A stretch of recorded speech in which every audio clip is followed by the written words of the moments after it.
aguda e aquele charme bem gordinho. E te puxa, podcast das manas! E aí, maninhos e maninhas, te puxa para mais um episódio do nosso podcast das manas, tá imperdível. Estamos aqui com mais um convidado, o Alzemir. Vamos fazer ótimas perguntas sobre o nosso Pará. Vamos tentar responder, né? Na verdade, vamos conversar sobre o nosso Pará. Como apresentadora, como vocês já sabem, mudamos. Agora sou eu, Samara Maia, e nossa amiga Eduarda. Oi, gente! Gente, um ponto bem legal é sobre a fé do paraense, sobre a devoção do Sírio, entre outras coisas. Então eu gostaria que o senhor falasse um pouco sobre. Olha, eu ia até um pouco mais além, porque quando a gente fala da fé do povo paraense, fica parecendo que só existe o sírio, né? Sim. Mas o nosso povo paraense, ele devido à miscigenação, a questão do negro, a questão do índio, do europeu e tudo mais, então a fé, a religiosidade do povo paraense, ela é múltipla, né? Então, nós temos influências, né? Tem o catolicismo com o Círio de Nazaré, que não é uma coisa hoje em dia só para o católico.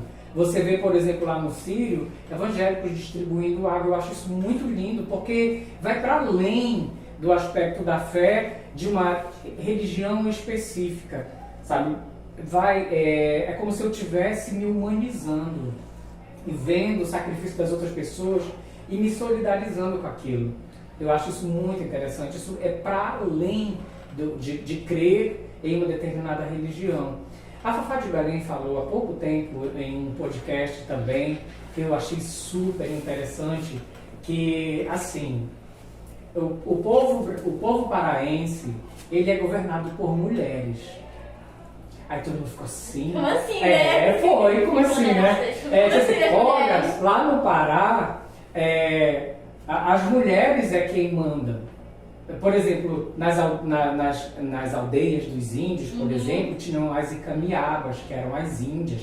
Elas é que eram as guerreiras, né? Elas mutilavam o seio, que era para poder colocar a aljava e dar mais flechas. E aqui eu não teria essa coragem. Pois é, exatamente. Então, tipo assim, elas já eram as lideranças das aldeias delas, das tribos delas, né? Depois vem como é que é a relação do feminino com o estado do Pará, e aí vem a Nazinha, né? A fé em Nossa Senhora de Nazaré, que governos, né, empresários, povo rico, povo pobre, vai para as ruas para seguir uma imagenzinha de 30 centímetros. Uma mulher, uma imagem feminina, né? Então é muito interessante. E um outro elemento que a gente não pode deixar de lado sobre a questão da fé são o que muita gente acha que é crendice, mas não é. Mas nós acreditamos, por exemplo, na Mãe d'Água, nos espíritos das florestas. Por exemplo, quem aqui nunca foi pro Igarapé levando uma dente de água com uma criança? Comendo, olha, meio-dia, hora das almas, olha, 6 horas e tal. Tudo isso faz parte da crença, da religiosidade do povo paraense. Não é comum aí para fora, tá? E isso é tão forte, por exemplo, que quando os turistas vêm para cá, para Belém, um dos lugares que eles mais se apegam, pasmem, não é necessariamente na Basílica de Nazaré, apesar de ser um monumento à fé do povo paraense. Eles vão lá na Bete Cherozinha para tomar o banho da sorte. Isso é fé. Talismã da sorte, a paz da olho gordo, né? Exato, chora nos meus pés.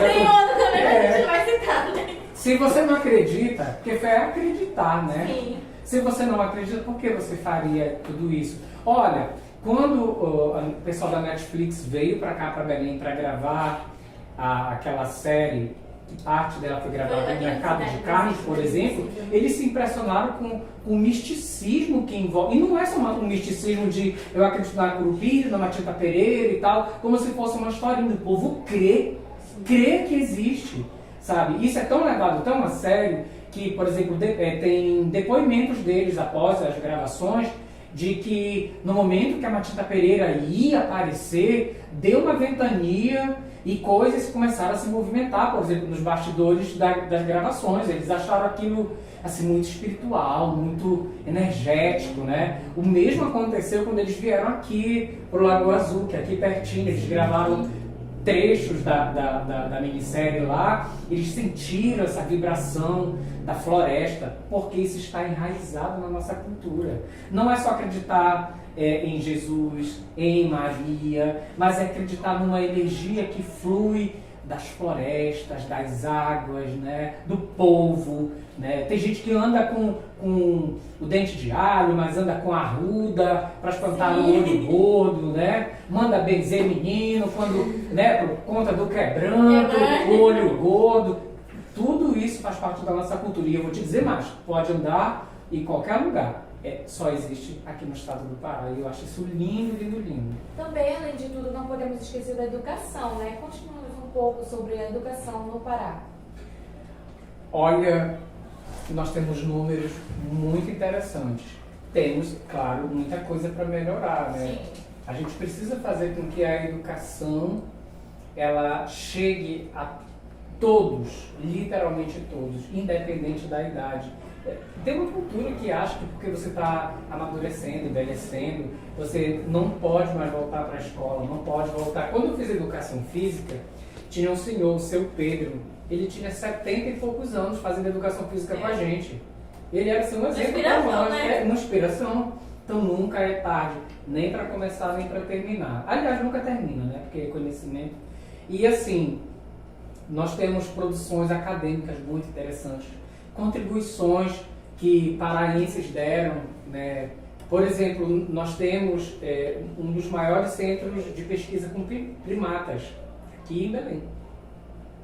Na verdade, é a Ananindeua, que é o Instituto Evandro Chagas, e de lá saíram pesquisas muito interessantes. Isso é educação, né?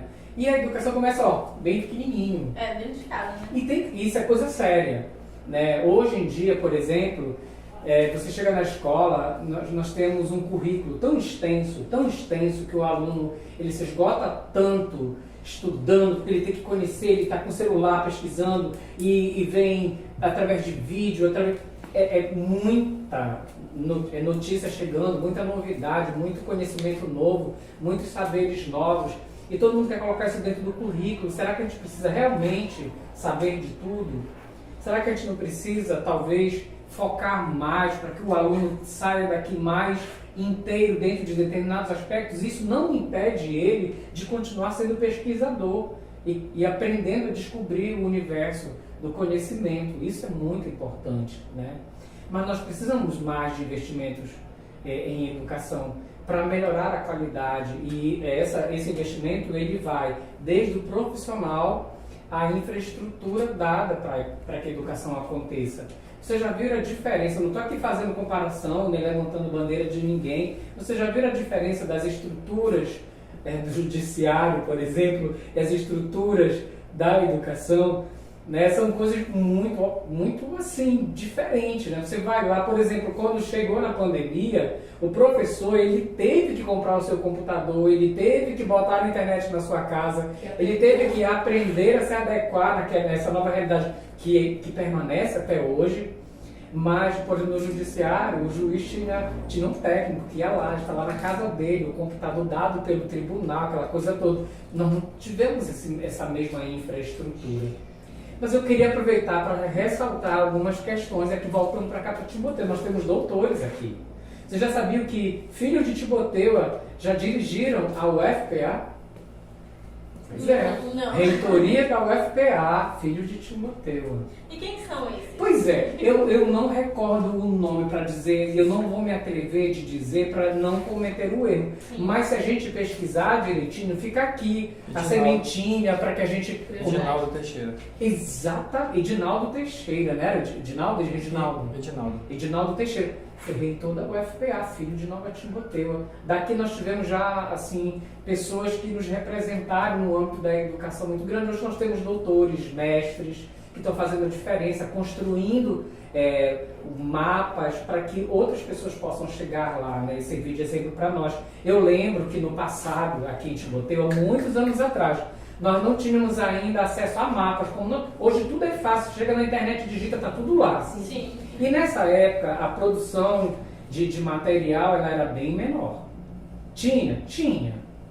E aí nós tínhamos umas professoras aqui, a professora Nazaré Everaldino, né, a professora Raimunda Macedo e a professora Miranda.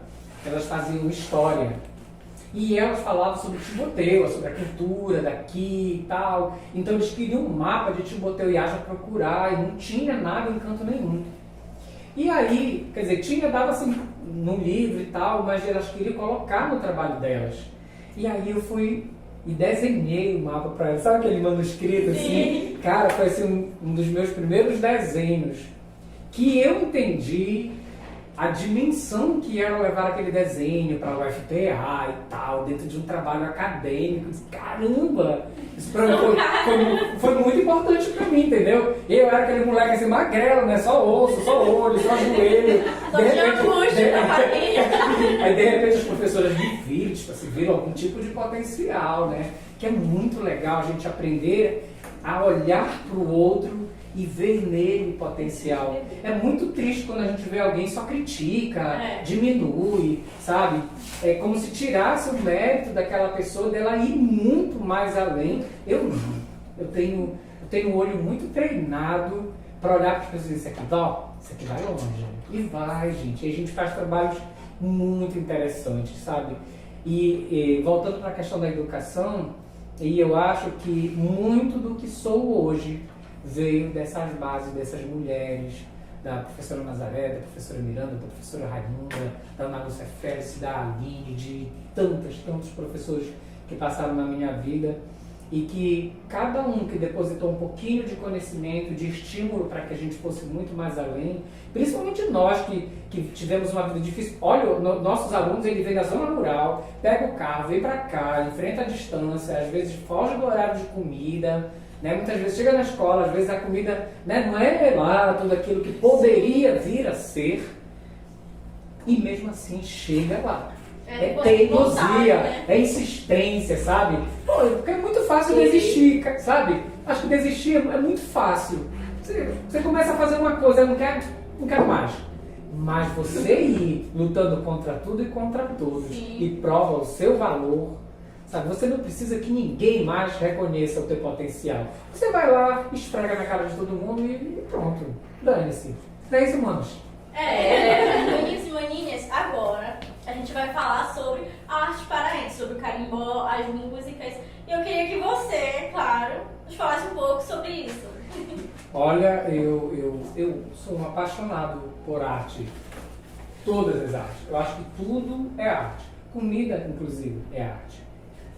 Mas o povo paraense, a gente se prende muito na questão do carimbó, né, do folclore local, né, das marujadas, as expressões e manifestações, as linguagens culturais que existem no estado do Pará, que são muito ricas mesmo.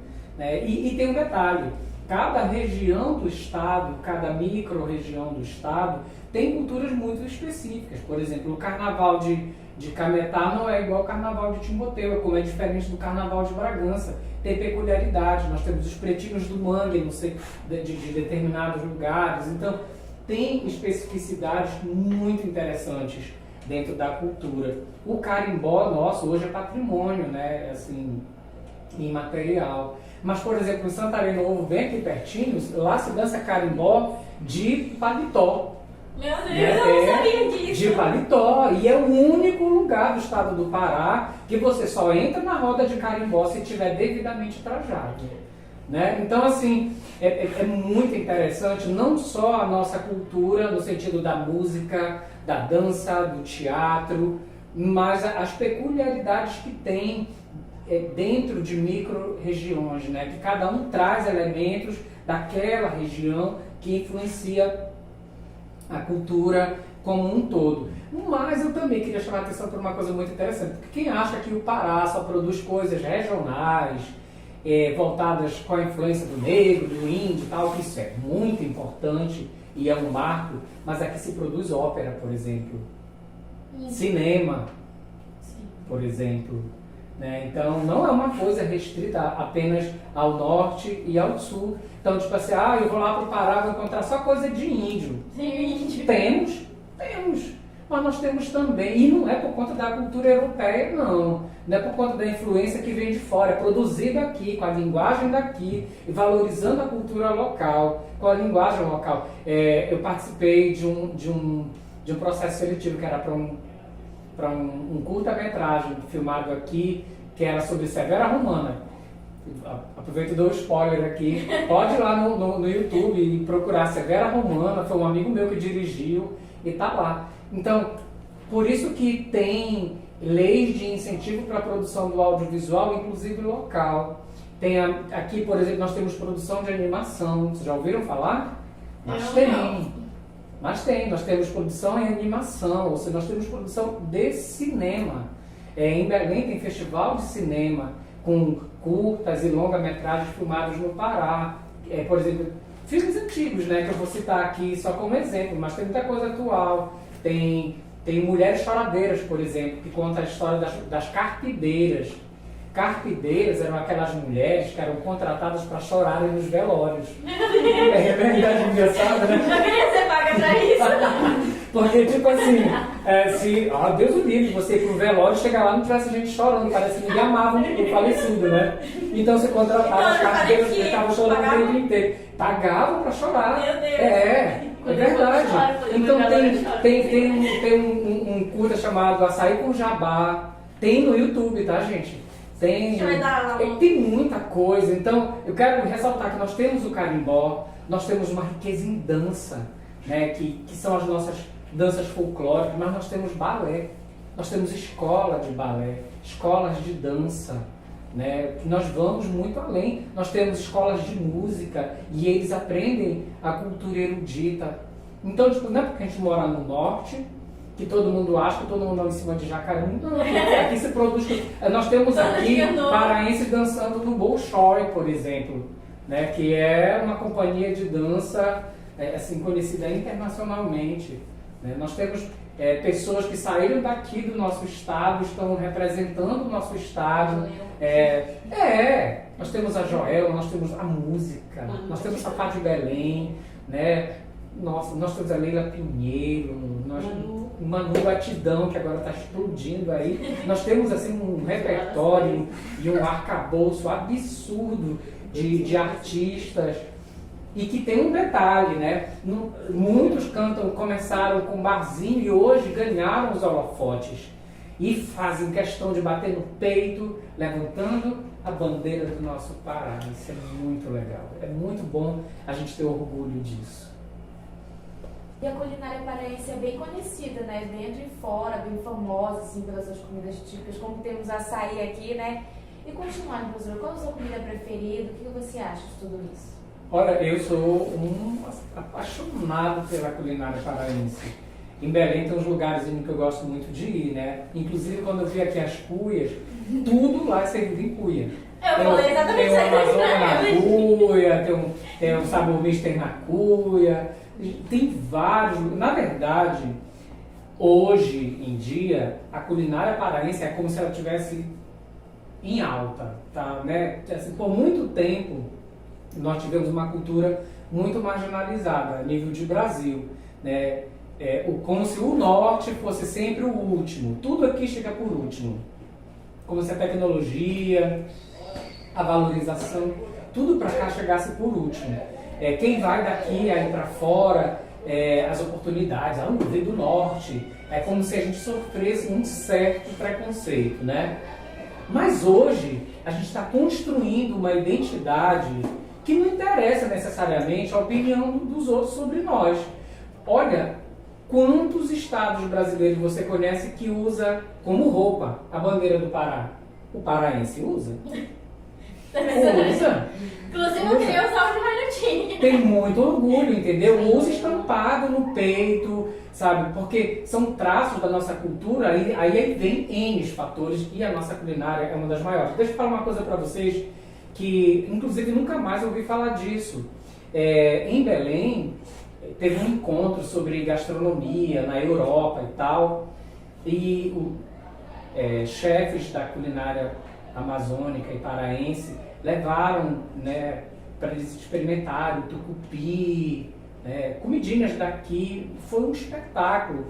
E desse encontro iria sair uma universidade em gastronomia, e o lugar escolhido para fazer foi Belém.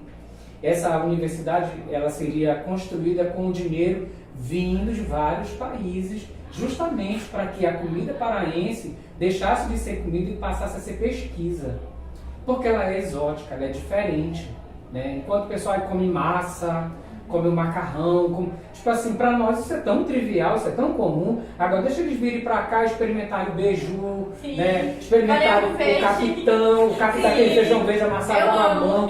Pois é, então tipo assim, tem muita coisa da nossa culinária que virou moda, que são os pratos mais conhecidos, o nosso vatapá, a nossa maniçoba, o pato no tucupi, o nosso maravilhoso açaí, que agora é tipo exportação. Sim. O Pará é o maior produtor de açaí, né, do mundo, né? Não é do Brasil, é do mundo, é o Pará. Então tem recebido incentivo para aumentar cada vez mais a produção, mas o paraense aprecia, não é só uma coisa para o gringo. O paraense sai de casa e em Belém, por exemplo, o sol está escaldante, tipo 3 horas da tarde, um sol a pino, quase 40 graus de calor, e o pessoal com aquela cuia de tacacá pegando fogo, cheio de pimenta. Cheio de pimenta e suas correndo. Sim. Tipo assim, uma amiga minha veio em São Paulo e ela disse: caramba, como é que vocês estão, o tacacá que é tão quente, que é tão, né, no meio desse calor. Maninha, seguinte, experimenta aí. E é quando ela tava e se deliciando e ardendo e engolindo a cara, porque é muito diferente. É exótico, né? É exótico porque não só é gostoso, não só é misturado, como é diferente. Os cheiros, os sabores, né? As cores, a apresentação, né? Tudo na nossa comida, para todo mundo que é de fora, soa como muito diferente. Então não é famoso apenas por ser bom, mas porque é diferente. Coisa que, quem é que vai para fora e não come uma torta, que não come uma macarronada, que não come pizza, sabe? Mas quando vem para cá eles vão comer coisas que tem gosto da terra, gosto das florestas. Isso é bom demais, isso só tem aqui. Então eu queria dizer para o pessoal do terceiro ano uma coisa assim, bem assim para vocês. Não parem.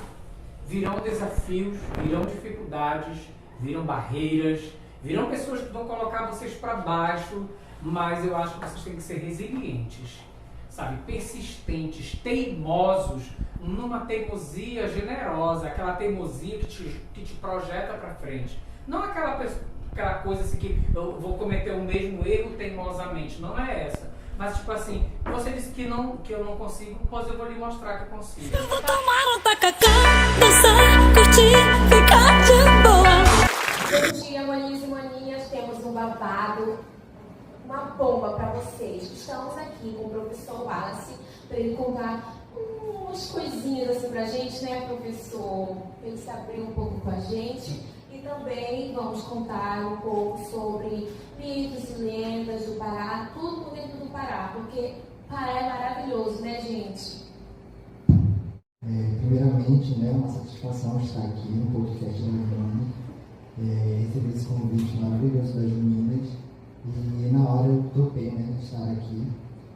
Sobre as lendas, sabemos que no estado do Pará somos rodeados de mitos e lendas já desde os nossos tempos indígenas até os tempos de hoje. Muitas das lendas elas foram feitas, né, de acordo com o cotidiano de cada época, sempre com um ensino ou para trazer algo que venha explicar algo da sociedade, né? Como a lenda do boto, né, que eu já expliquei para vocês. Muitas das meninas que iam para a festa acabavam engravidando, né, não se preveniram, acabavam colocando culpa no boto justamente para ter aquela questão, né, de culpar alguém. Né? Não queria dizer que tinha um namorado, mas culpava o boto porque era mais fácil, né? Todo mundo acreditava, né? Isso, todo mundo acreditava, né? E antigamente tinha as questões de rezadeiras, tudo, né? Então era tudo muito mítico naquela época. Falar em rezadeira, desculpe eu erro, por favor. Eu tinha muito medo de rezadeira quando eu era pequena. Eu ficava doente, aí sempre a mamãe me levava, né? Na rezadeira eu ficava muito Pra medo. fechar o peito. Eu com o peito aberto. Mas essa questão das rezadeiras, né? Tem a questão dos nossos ancestrais, né? Dos nossos indígenas, que acabava algumas coisas dando muito certo, né? Não sabemos a explicação correta, né? Se realmente é a fé da pessoa, mas que acaba acontecendo, né? Acho que em toda a localidade tem a questão das rezadeiras, né? Na pé de casa tinha a questão de, bora lá na rezadeira que essa criança está com o olho burro, né? Ficava sendo humilhada, quebrando. Então é tudo muito nosso, né? Muito regional. E por dentro da gente, professor, só podia contar uma lenda pra gente? Assim, só pra gente ficar sabendo mais das coisas. Não é questão, como eu sou de Belém, né? Então Belém a gente tem muitas essas questões de lendas e assombrações, né? Questão de visagens e tudo. Como eu já contei para vocês nas nossas aulas sobre a questão da história de visagem da mulher do táxi, né? Tem a questão dos homens que viram porco, que viram lobisomem, tem N coisas, né? Mas eu posso contar uma que tem muito assim na rua onde eu morava, e eu tinha muito medo, porque quando a gente ficava muito da tarde, né? Tipo, aprontando alguma coisa, não existia celular. Então a gente ficava brincando de adedonha, ou de falar besteira, assim, de madrugada, né? Criança, primos, tudo junto. E as pessoas contavam que pra gente não ficar até tarde, que na rua de casa, depois da meia-noite, tinha um bebezinho, que ele ficava procurando os pais dele. Ele morreu muito novo, esse bebê, e ele ficava procurando os pais dele. Só que não era um bebê comum. Falavam que esse bebê ele tinha as mãos enormes, viradas para trás, assim, tipo, mais de 2 metros assim, de mão. E ficava um barulho de madrugada na rua, e as pessoas falavam que realmente era essa criança que ficava procurando os pais de madrugada. E a gente ficava morrendo de medo.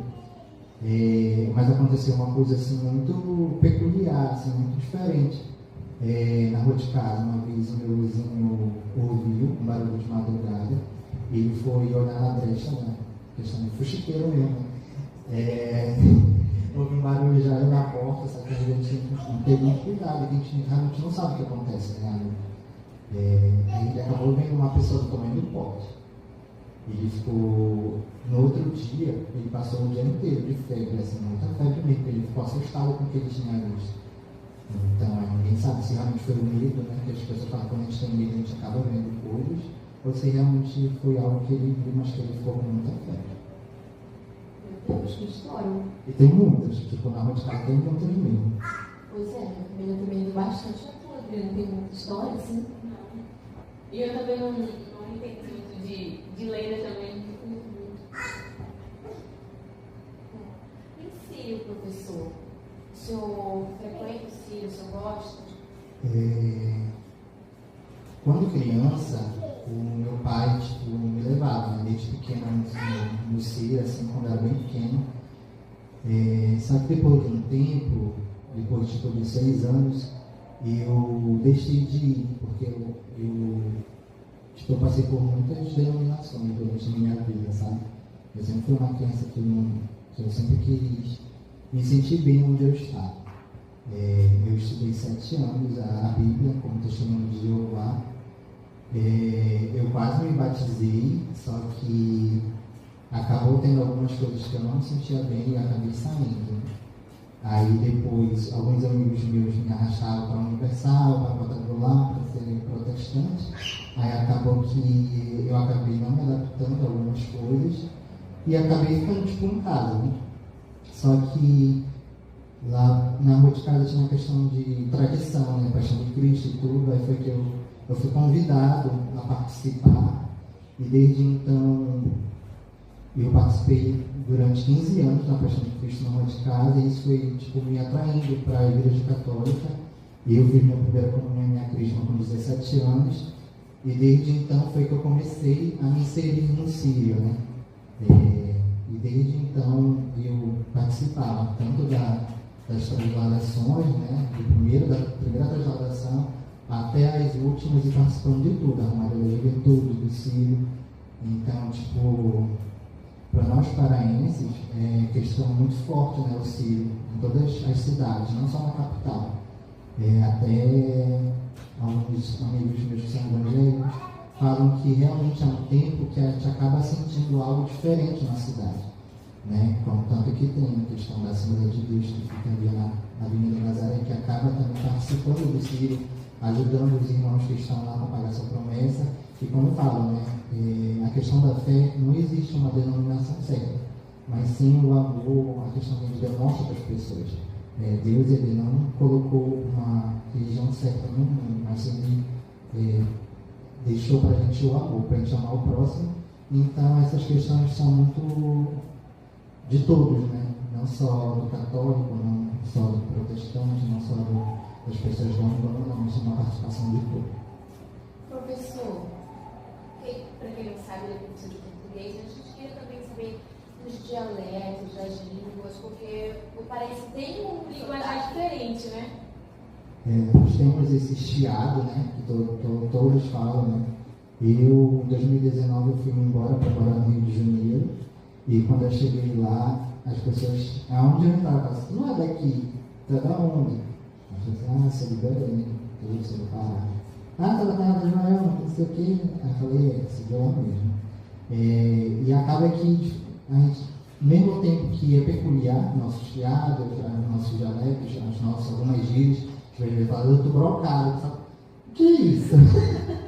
Acaba que sofrendo muito preconceito também, Isso. né? Eu dou brocada mesmo, vendo essa vida aqui na minha frente. E a gente acaba tendo muito preconceito por conta dos nossos dialetos diferentes, né, de outros. Que tem coisas que são só nossas, tipo mana, toda mana, não sei o quê. E aí a gente acaba vendo que nós somos muito acolhedores nessa parte, tanto até das nossas falas, né? A gente fala com a pessoa, né, às vezes, tu acaba de conhecer, aí tu fala, mana, não sei o quê, tipo, tu tá aqui como se fosse um carinho, né? E só que pra fora isso é muito diferente, porque uma vez eu peguei um Uber, até o Uber falou assim, nossa, vocês de lá de Belém, vocês são muito acolhedores, vocês fazem muito para vocês, assim, um carinho com outra pessoa.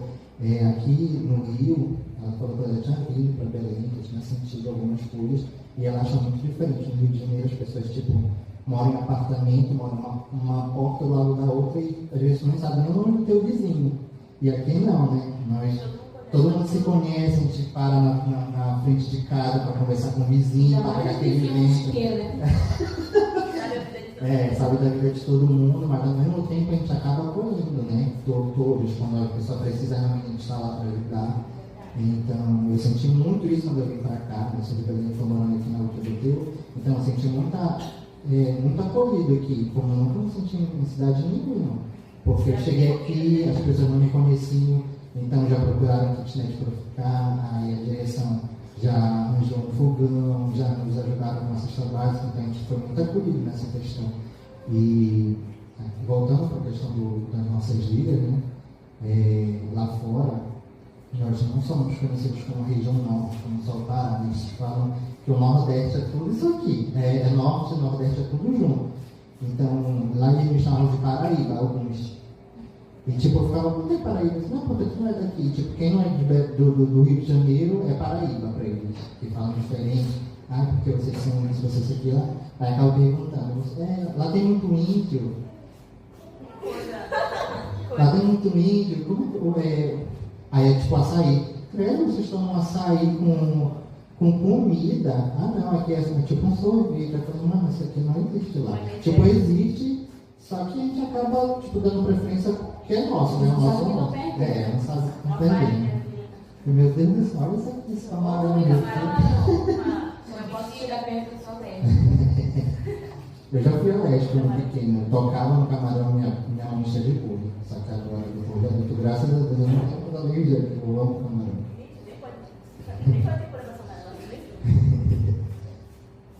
Falando sobre a língua, professor, outros boatos por aqui, o vejo que a gente não é paraense, porque os portugueses não falam nas gírias paraense. Isso é errado de falar, né? Porque cada região, né, tem uma diferença de língua, né, que tem que ver da onde os ancestrais, o povo lá de trás, onde foi que se deu, né, a questão da mistura.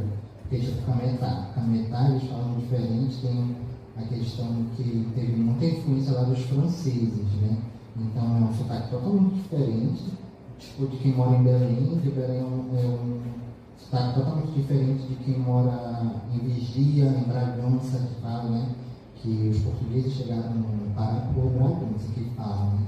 Tanto que Bragança é mais velho, se não me engano, que Belém. Só que existem realmente essas diferenças, porque não se sabe, né, de onde que teve a influência de cada região, a maior influência na questão da fala. Então, e eu acho que é errado, porque querendo ou não, tipo, eu tô ficando muito parado. Não existe essa questão, tipo, Altamira, as pessoas de lá do sul do Pará, eles falam mais a questão igual Goiânia, né? Tem um sotaque diferente. E tem tanto que eles ouvem mais sertanejo lá pro sul do Pará do que o nosso próprio brega, o nosso próprio carimbó. Então acaba que é muita influência de próximos. Em falar em música, professor, não se esqueça, telespectadores, que combinamos uma coreografia para mostrar para vocês. No final do podcast. Não vem com show. Pois é, fiquem até o final, do professor Wallace é ó, bichinho. Eu Festival. Professor, e a festa do Galo, você já apresentou a festa do Galo? Não, eu nunca vi na festa do Mundial. O professor tem que virar o cabeção, cada coisa louca que acontece lá. Eu já ouvi muita história boa, né? Tipo, em Belém, já vi muito que uma festa mundial, cerveja real, todas as marcas reais praticamente vêm pra cá. E eu já ouvi muito essa questão dessa chamativa, né? De festa, de tradição da cidade, que as pessoas se reúnem ali, né? Para realmente explorar essa cultura. Eu já ouvi muito. Eu espero que esse ano que vem eu participe. A gente vai marcar para ir junto, a gente trazer a Joelma. Eu queria saber um pouco mais do que você não entende do ritmo musical do Pará, o tipo de ritmo que os paraenses pegam, às vezes pegam uma música internacional e transformam como é o nome? Melody? Brega. E faz muito sucesso, né? Faz sucesso. Isso. Existe uma cultura por trás, né? Dentro dos nossos ritmos, das nossas... Eu sou muito regionalista nessa questão. Eu consumo muito, né, o que é nosso. Questão do brega, questão do calypso, questão do carimbó. Eu sempre dei muito valor. Então, desde pequeno eu danço. Desde a primeira série eu danço na escola carimbó. Sempre tentava me envolver. Eu também de alguma sou forma. vestida para dançar assim, de povo. Aí eu sempre ia, né, para essa questão, sempre frequentar. A questão de pegar músicas de fora e trazer para o brega sempre uma cultura lá atrás, né, tanto que acontece tanto no brega como no forró também. Essa questão de trazer músicas de fora, mudar a letra, né, mudar ali algumas coisas para se encaixar no que é nosso. Então é algo que é realmente cultural, né, e que fica muito melhor no nosso ritmo do que nas coisas de fora. A gente não pode esquecer dos escritores, né, dos poetas paraenses. Que são bem... Alguns não são tão reconhecidos, né, São pelas bem suas desprezados. obras. Isso. A maioria das obras literárias que fazem parte, né, são construídas dentro do nosso universo amazônico, elas são pouco valorizadas, né, porque são pouquíssimos poetas, autores, escritores que nós conhecemos, né. É muito difícil a gente pegar um autor assim paraense e trabalhar dentro da escola, né, dentro da sala de aula. Teve, acho que um dos livros que sai muito na questão é essa questão dos livros de Visagem e Assombração de Belém, né, que foi escrito, né, e que foi realmente as pessoas consomem muito lá em Belém. Só que eu vejo que é algo que não sai dali daquela bolha da capital, né? Não é não se traz para o interior, não se traz no Pará todo, assim, tem algo que ronda, assim, só aquela região que poderia trazer, né, para outros lugares, já que nosso estado é muito grande, né, tipo, existem autores bons em Belém, existem autores bons lá em Santarém, lá no Marajó, cada região, assim, tem algum poeta que escreve dentro daquela região, existem poemas maravilhosos, lá em São Miguel, de um rapaz que escreve, só que tipo, não é valorizado, não é algo que é valorizado, então é algo que se ronda só ali na cidade. A gente tinha que ter um incentivo do governo, não sei, de algo da mídia, de redes sociais. Agora para redes sociais a gente consegue consumir algo de fora, né? de algo mais distante, como internet. Mas é algo que dentro da escola tinha que ser trabalhado, essa questão de episódios de experiências. E também, professor, como você falou, né, no Rio de Janeiro, o pessoal estava confundido, e eu já fui para Santa Catarina e Altamira. E também lá eu passava muita vergonha, porque tipo, a gente tem nomes para chamar as coisas, e todo mundo ficava rindo na escola. Ficavam rindo de mim, né? Eu sofria bullying por ser paraense, gente, meu Deus. Aí perguntava se eu era tipo prima de índio, uma coisa assim parecida, se eu morava dentro do mato. Eles têm um preconceito, eles pensam que a pessoa que é paraense é bicho do mato, não conhece nada, vive num mundo fechado ali. Temos uma carreira de estimação. Né? É isso. A gente não fala, anda de lua por aí. Moramos numa horta. O pessoal tem certo desprezo pelo Pará e pela cultura também, porque muitas pessoas dizem que é coisa de índio, coisa de ancestrais que não se consideram que tenha Ancestralidade. Existe muito essa questão de realmente as pessoas, até hoje em dia, né, tentam tirar o direito dos índios, sendo que eles é a terra deles, eles chegaram primeiro que nós. Então, existe essa questão de ter esse certo preconceito com o que vem mais de trás, né, que eles pegam, a cultura deles é maior do que a cultura nortista, a cultura do Nordeste, o nosso modo de fala, nossas gírias diferentes. Então, para eles é muito assustador, né? Essa questão. Agora mesmo com a nossa cultura em ascensão, nós estamos crescendo, estamos mostrando nossa cultura para o mundo. Então, a gente acaba tendo um choque, porque a maioria no Brasil é o quê? Sertanejo, pagode, né? Funk agora, né? A família está trazendo também essa questão da música periférica, né? Que é o funk.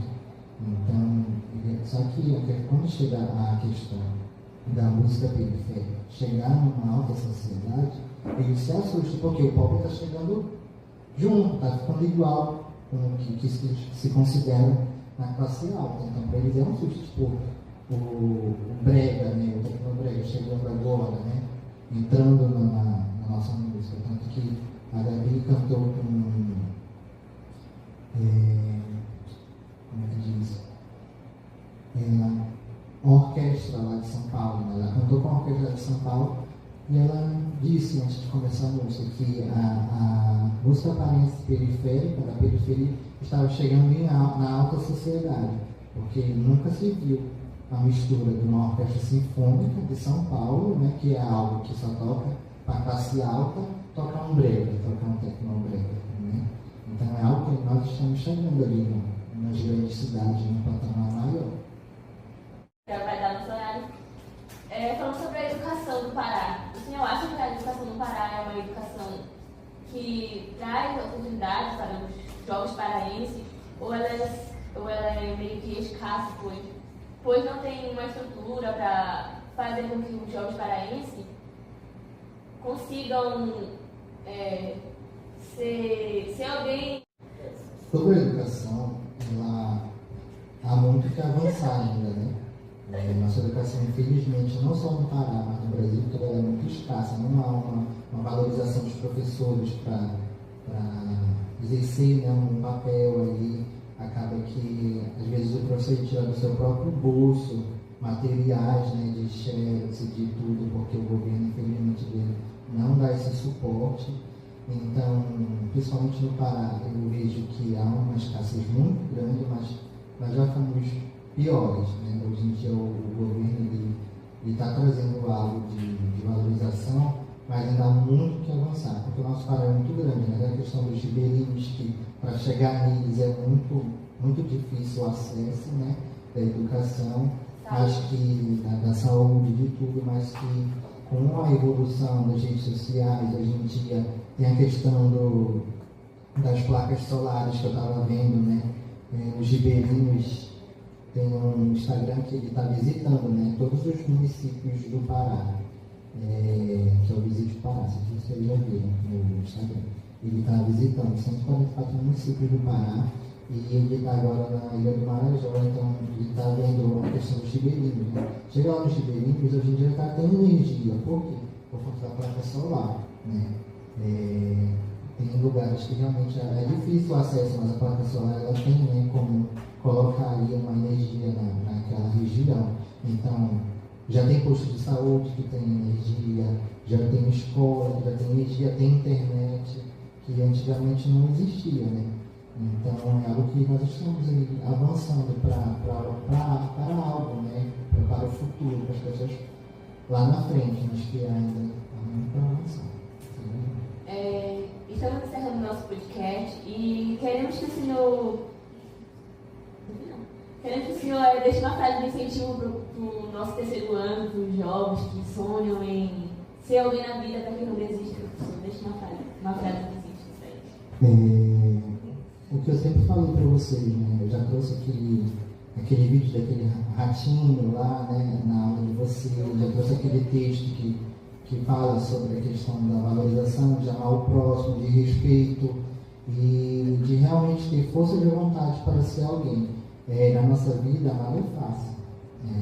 Nós temos muitos obstáculos na vida que, infelizmente, quando nós somos crianças, nós temos essa questão, eu quero ser adulto para sair, tudo, mas quando chega nessa fase de adolescente para adulto, nós queremos voltar a ser crianças para não ter responsabilidade. Nós vamos crescendo, nós vamos criando responsabilidades e com eles a questão de obstáculos, tanto da vida como da nossa mente. Nós temos que ser muito fortes na questão de trabalhar a mente, né? Hoje em dia, o que mais acontece é a questão da depressão, da ansiedade, a doença do século que falam, que é a depressão.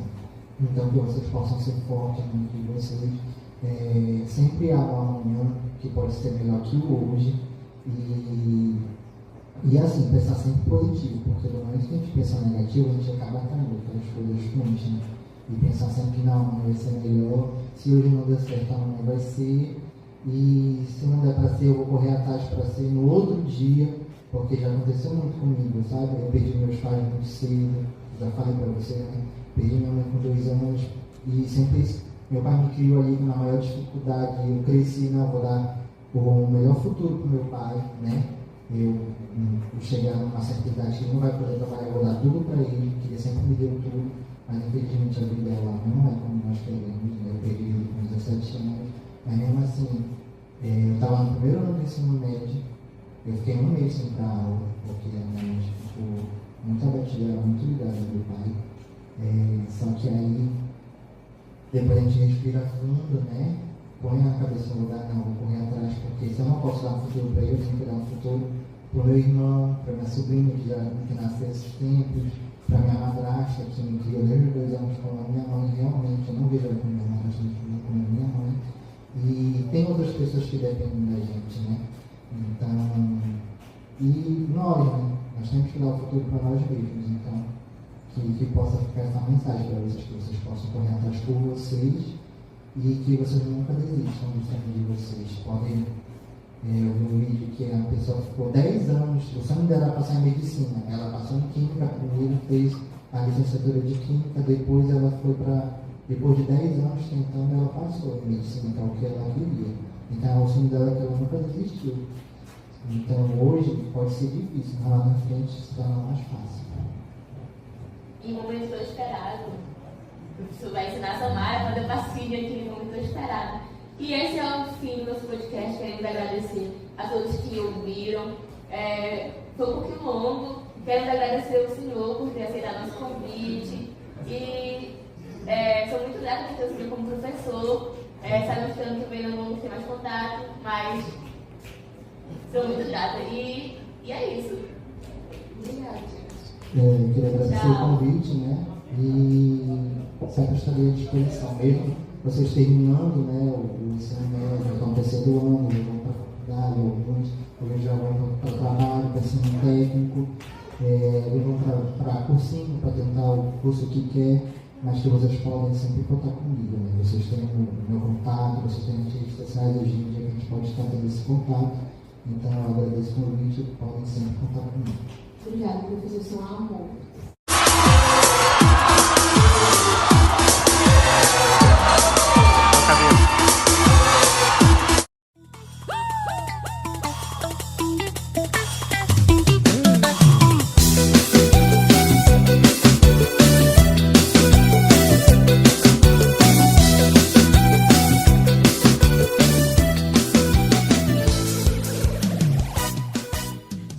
Now the world don't move to the beat of just one drum.